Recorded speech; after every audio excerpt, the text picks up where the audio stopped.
guys getting festive with their sweaters? Good morning, good morning, good morning. There we go. Okay. All right, so Ty is our featured AC today, so she's going to start off with a few tips and success stories that she has, and then I'm going to talk a little bit more about the value adds that we've been going over this week.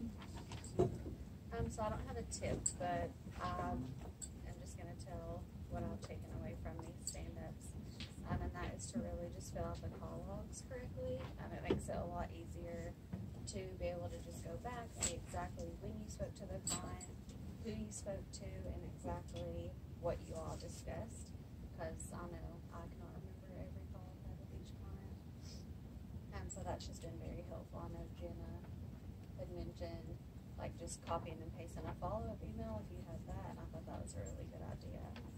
So that's been helpful.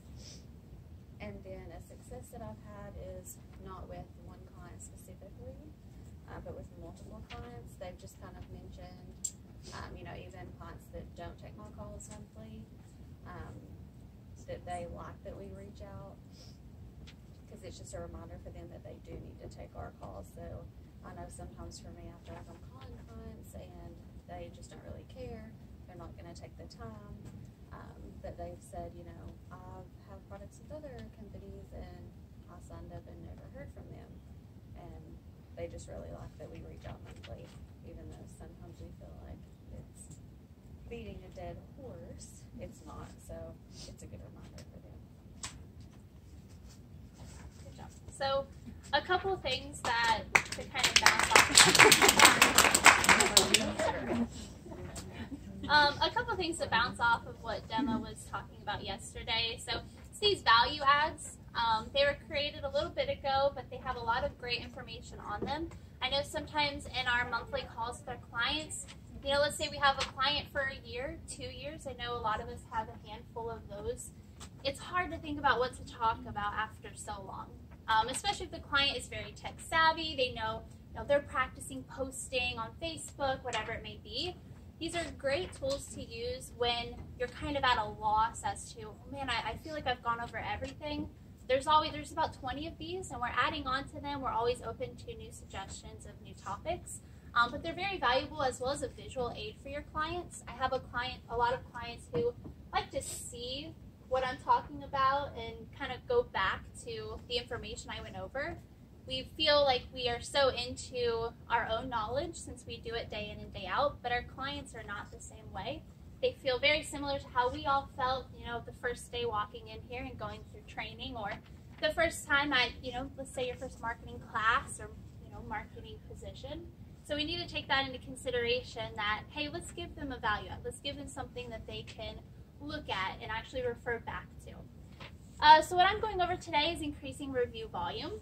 And this is pretty much just letting the clients know where they can go to leave a review and how they can go about asking for one. It can be kind of an awkward thing to ask. Maybe a customer of theirs to say, hey, thank you so much for giving me a call to do, let's say if it's a plumbing company, please leave me a review. A lot of customers of theirs may forget as soon as they walk out the door. So a couple of tips that I have is sending them a follow-up email or even a follow-up call saying, hey, how's everything going? Just wanted to check up on you. And maybe kind of sliding it in there that, hey, I'm on Facebook, I'm on Google, please, leave your review there. Just let me know what you think of the service I provided to you. These are some tips that you guys can tell your clients that maybe they feel uncomfortable asking for a review, or they'll ask for it and it never happens from the clients.